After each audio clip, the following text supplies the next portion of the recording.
Hello, good humans of YouTube. Welcome back to my channel. If this is your first time, then just welcome aboard.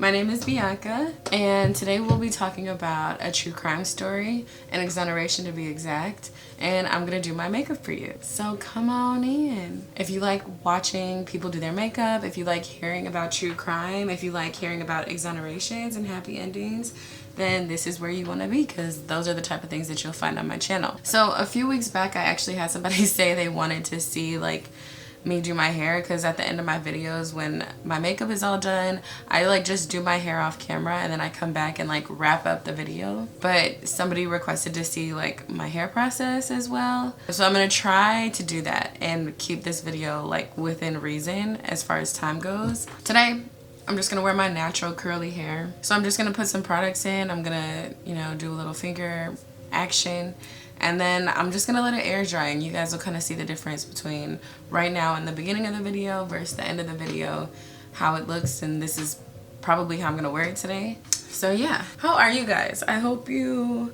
are having a good day. I don't know if it's the morning for you, the afternoon, or the evening, but I hope it's going well. Or if you're just getting started like me, I hope you woke up feeling good this morning. I'm gonna be using this Shea Moisture Coconut Hibiscus Curl Enhancing Smoothie.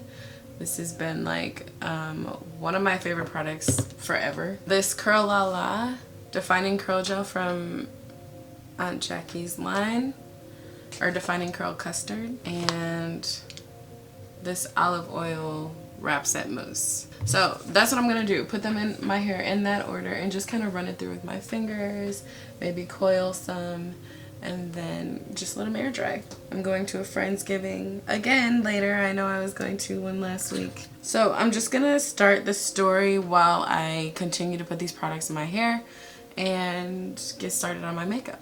Let's get into it. Today we'll be talking about a man named Malcolm Alexander. Malcolm was born in Louisiana in 1959, so we are dialing it back a little bit. Malcolm Alexander was the oldest of 3 children. He was born to a very loving family with his mother and father, Wendy and Edmund. Overall it's said that Malcolm was a really good kid, a really good worker.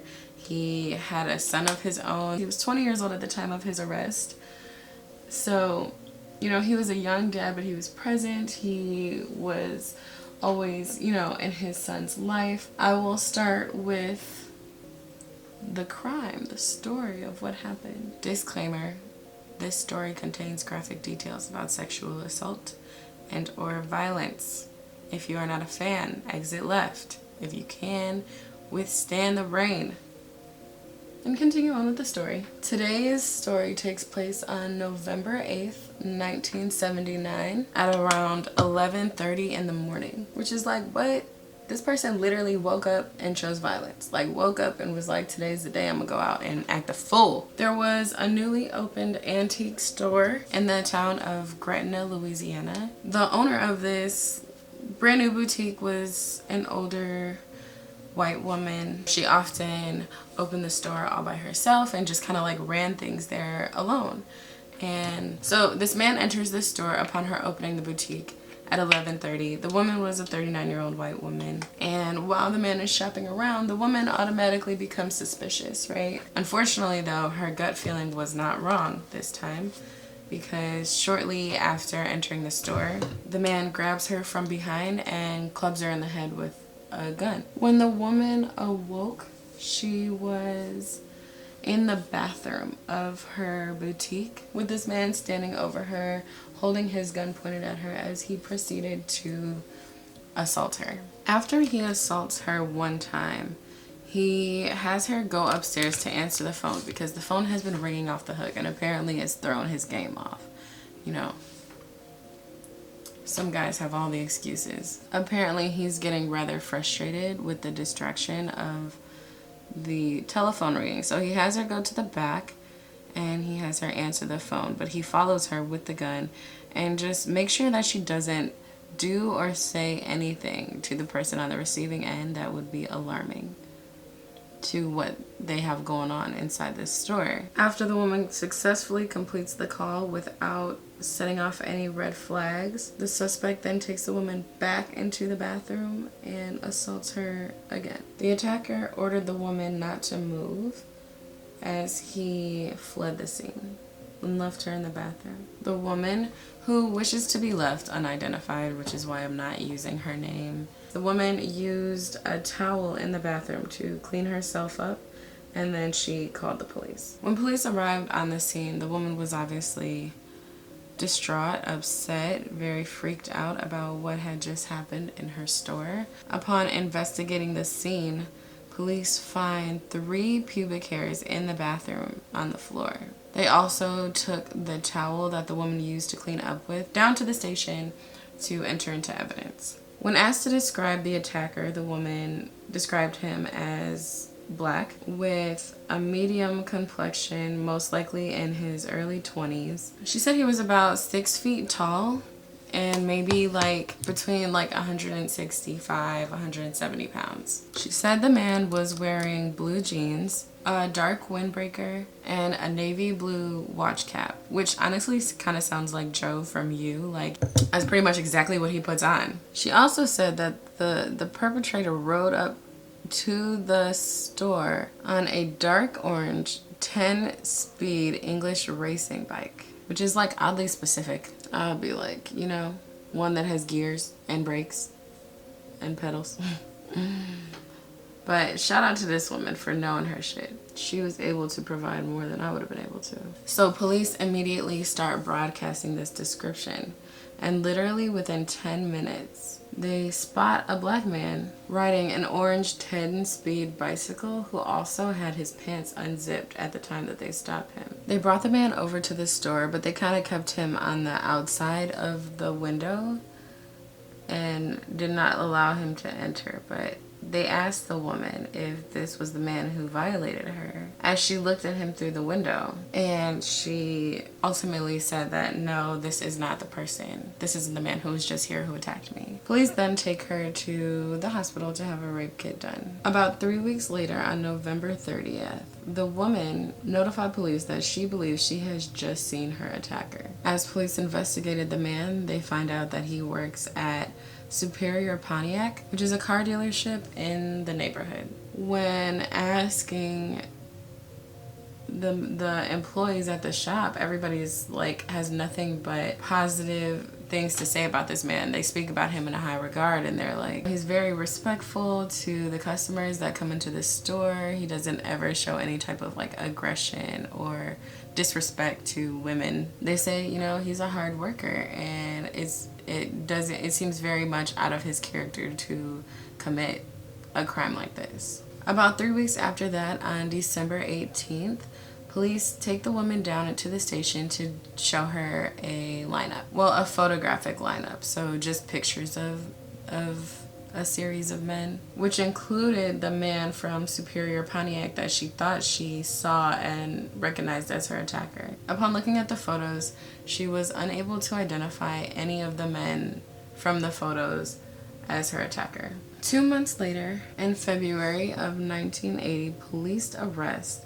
20-year-old Malcolm Alexander after a woman accused him of sexually assaulting her. Upon being arrested, Alexander, who was 20 years old at the time, says that the sex was consensual and that he actually gave this woman money before they got down to business. So I don't know if it was like some sort of transaction situation or if that was just somebody he was like, you know, dating and was giving her money for something. I don't know what happened, but this is what he reports his experience being, but that he had full consent. After further investigation, Alexander was not charged in that incident. However, during the investigation, the detective remembered the description that the woman from the boutique gave, and he decided that Alexander fit that description.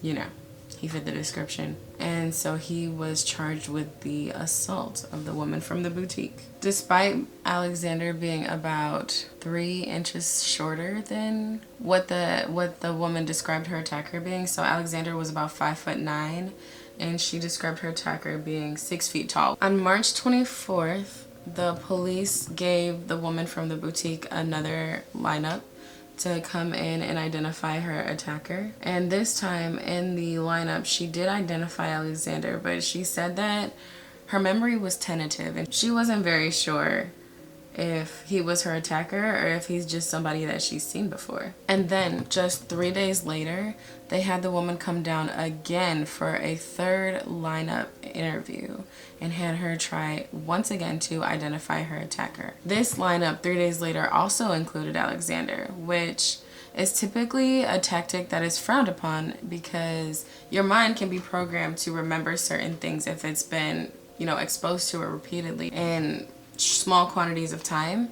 So for example, like if you see the number 3 times in a week and then you go play the lotto, you're gonna think that 3 is your lucky number, even if it's kind of like a subconscious thing that occurs. Like even if you don't fully acknowledge that, okay, I've seen this number a lot, it's just something that programs in your brain. Like 3 has stuck out because it's been repeatedly shown to you throughout the week or whatever. And this is what happened with this lineup. And so this is why that tactic is typically frowned upon, because it's almost like conditioning the person to see certain things. It's considered to be like suggestive. So the original detective who had given her the first few lineups, he was actually in court at the time. And so the detective that was on it this time, he also wrote tentative next to her identifying Alexander in the lineup again, because once again, she wasn't sure. 3 hours after this third interview,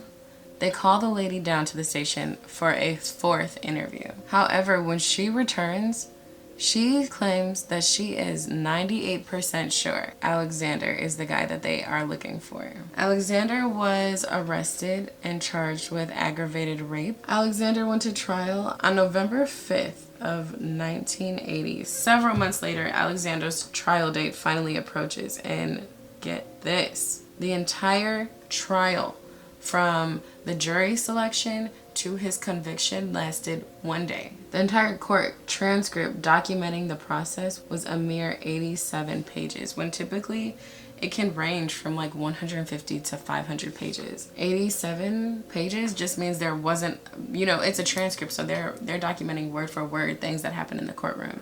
And for it to only be 87 pages says that there wasn't very much said at all. His lawyer, whose name is Joseph Tosh, essentially did nothing to defend him whatsoever, and this wouldn't be the first time for this particular lawyer. As a matter of fact, in 1999, just about 19 years after Malcolm's trial, his lawyer Tosh was disbarred for more than 50 incidents where he took money or bribes to provide a lackluster defense of the clients. Now, despite the existence of the rape kit that the woman got after she went to the hospital, the towel that was found in the bathroom that she used to clean herself up after the assault, and the 3 hairs that were found in the bathroom, in which the towel and the rape kit both contained semen from the aggressor, no forensic tests were performed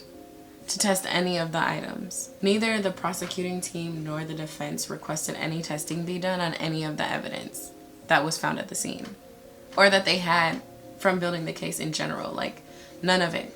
None of it. Make it make sense. If you are defending a person guilty of such a crime as this one, and there is evidence, you're not going to test the evidence? None of it? When the lead detective on the case was questioned in the trial, he left out the fact that when the woman identified Malcolm Alexander the first time, he wrote down that her identification was tentative, given that she was not sure. Nor did he acknowledge that in the third interview, that detective also wrote down that it was tentative. Instead, he went on to say that the woman, without hesitation, as a matter of factly identified Malcolm Alexander as the perpetrator who committed the rape. The prosecutor, who was aware of this, failed to correct the detectives. Nobody acknowledged it. Alexander's defense team just kind of let that one go. He literally didn't say anything to defend the man. He just allowed this to happen. This kind of false recollection, even though they had, you know, documentation stating otherwise. As a matter of fact, Alexander's defense team didn't ask any questions about any of the descriptions that the detectives used when talking about the process of finding Malcolm guilty of these crimes. It's just like, what? Your job is to come here and prove this man innocent, and you have zero questions. There's nothing you can say to help him out. The woman from the boutique did go up on the stand and testify that Malcolm Alexander was her attacker. You know, nobody asked her about before when she was tentative and unsure about whether or not he was the one who committed the crimes.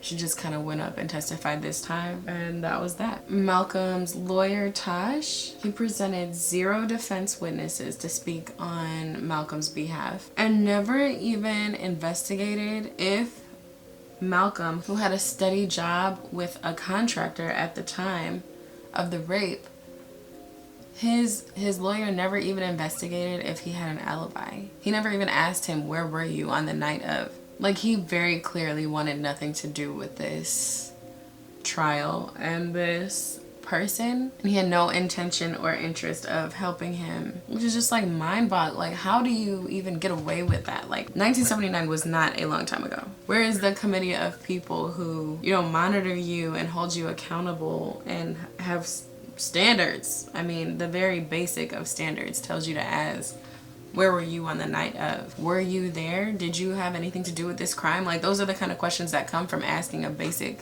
question like that. He made no opening statement to the jury, and his closing remarks only made up 4 pages of the 87-page transcript. He probably gave his best for approximately 5 minutes of the whole one-day trial. Not to mention that the jury, of course, was an all-white jury who referred to Malcolm Alexander as a Negro. The jury was set out to deliberate at 5:20 p.m. and at 6:16, just 56 minutes later, they returned with the verdict, announced him guilty, and went home. The judge sentenced Alexander to life in prison without parole. Malcolm's lawyer, Tosh, he assured that his family and him and Malcolm that he would file an appeal, but he never did. When the family found this out, they found him another lawyer and requested an appeal, and this lawyer did submit an appeal. However, that appeal was denied. Later down the line, after reviewing, I know you guys are probably like, why am I reapplying this?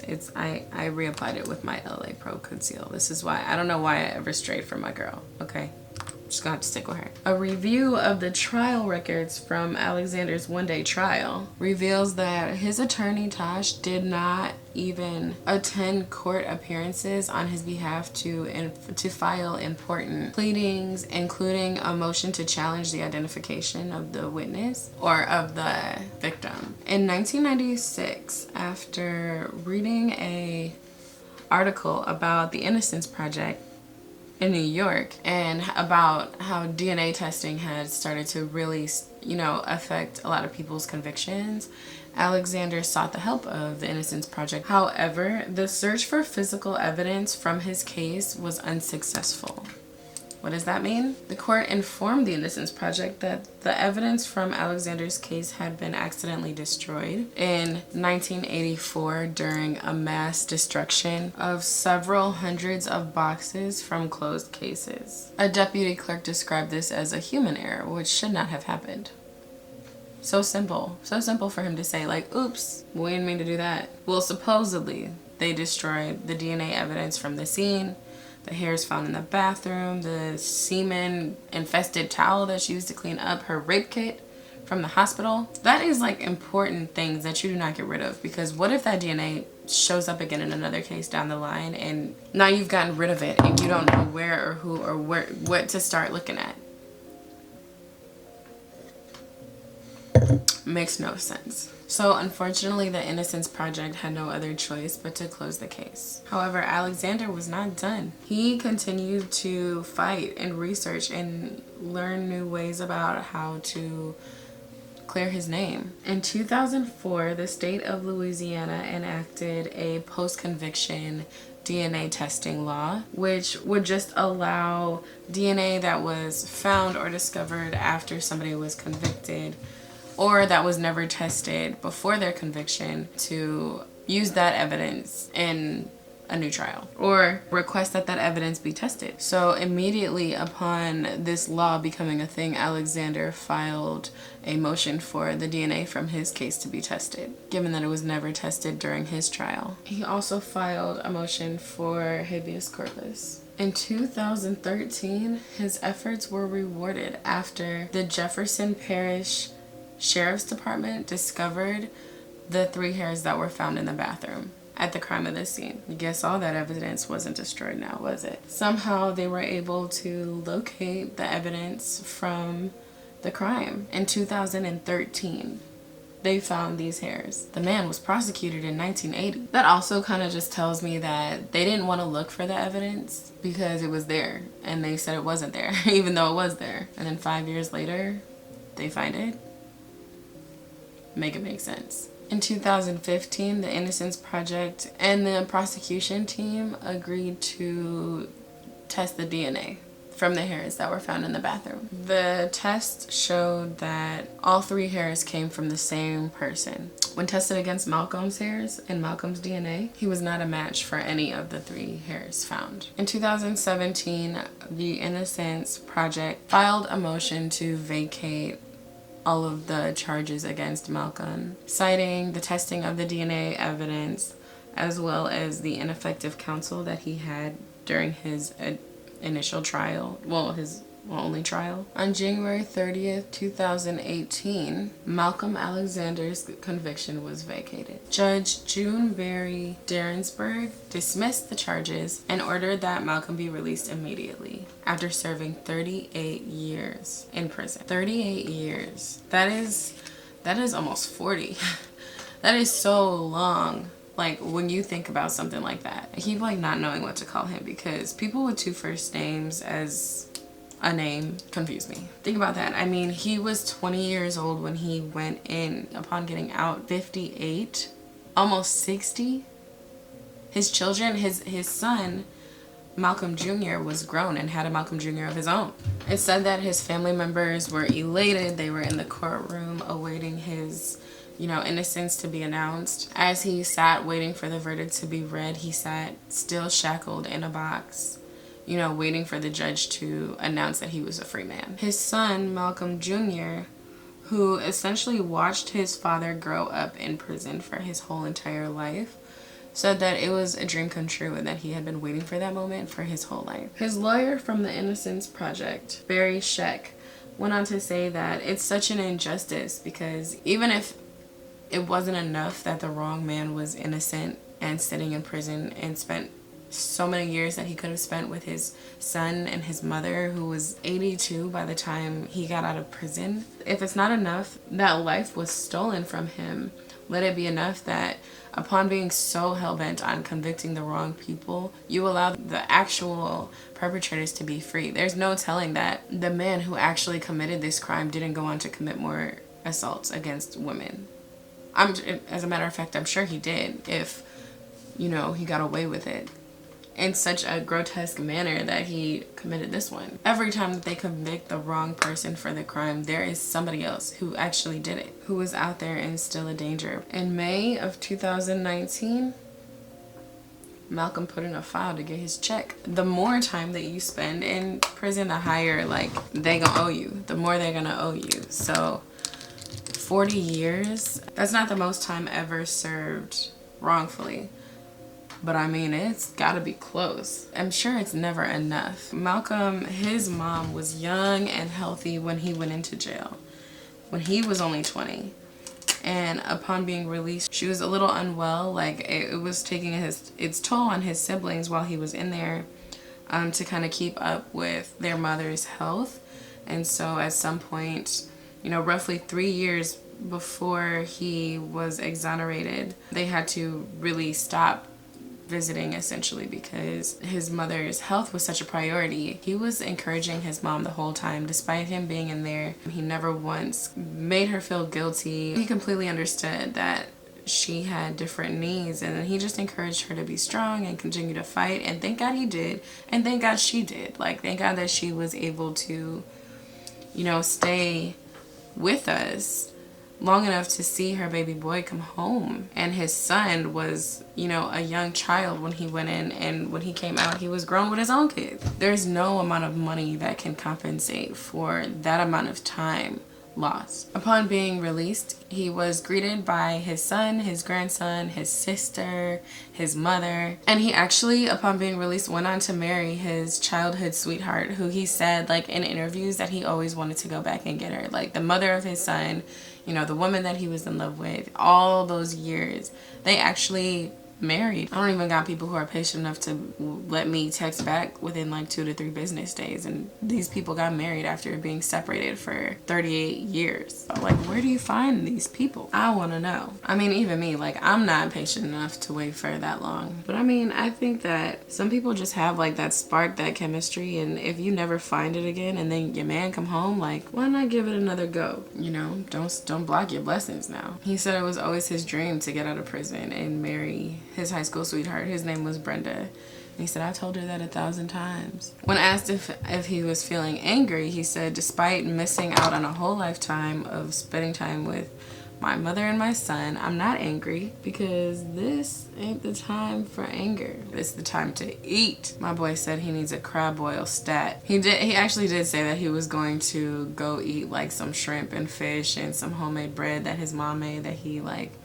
has been craving for 38 years, which, oh my God, child, this is why I'm not fit for places like jail, because I'm just an asshole when I'm hungry. Which, before y'all come for me, that's like a regular thing. Your body is naturally uncomfortable and irritated, and if that comes out in your attitude, like it does mine, that's perfectly normal. When asked what his biggest challenge has been since being released, he said it was just basically trying to reestablish himself in society and just trying to alleviate like the memories of the 38 years he spent in prison. You know, he's like, all of the things that happen in there doesn't just go away because I'm home. And despite his, you know, his wife and his kids, their best effort to help him cope and move on with like being in the real world, it's still been quite difficult for him. And he understands that it's going to be challenging. I mean, PTSD is none to play with, and it can last a very long time. When asked if he has any advice for other exonerees or people who have recently been exonerated,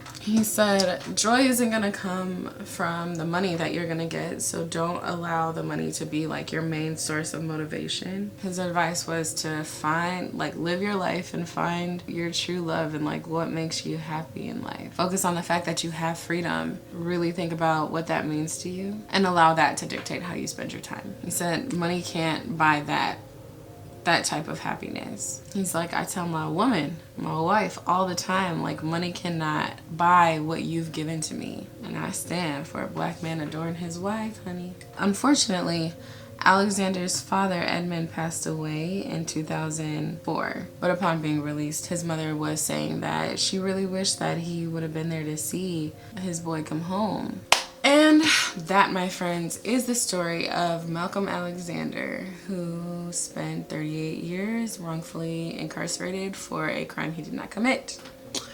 What are your guys' thoughts? I mean, I feel like this one was pretty straightforward. Like, he was convicted of a crime. They had all type of evidence against his conviction, and nobody challenged anything. Nobody essentially spoke up or advocated for this man. Nobody had any tests done that could have easily prevented all of this from happening. I'm thankful that his lawyer was disbarred, but it's unfortunate that he had to cause harm to so many people. Like they said, there was over 50 cases, including Malcolm's, where he just, you know, took bribes and money instead of taking these people's fate and their future and their lives for the value that it was. You know, it's unfortunate what happened to the woman. I hope that she's long healed since then. And just shout out to the Innocence Project. Like, they have chapters all over the United States that help people with their exonerations. They're definitely not the only organization that provides these services, but they're probably the most like well-known and largest with the most coverage. And they helped him get out in this case, so shout out to them. This is my look. I use these colors because I was really going for like a Kwanzaa themed look. It's Christmas time, it's the holidays, it's Kwanzaa. whatever you celebrate, Hanukkah, what they say, Christmas, Hanukkah, Kwanzaa to you. I hope you find some meaningful way to spend this time and invest in yourself, just in your happiness, whether it be catching up on rest, catching up with friends, catching up on a show, spending time with your animal, or getting outside and getting fresh air in nature, like any of those things. Whatever it means to you to feel good and positive about yourself and just about your well-being, I hope that you have the space to do that during this holiday season. I'm getting ready to go to Africa for 3 weeks, so you guys will see me after that. Thank you so much for hanging out with me, listening to this story, and just hanging around the channel. I mean, I'm grateful that you guys like the content, and I'm grateful that you guys are, you know, on some level interested in the same things that I am. I will see you next time. It's a wrap. Catch y'all on the flip side. Peace.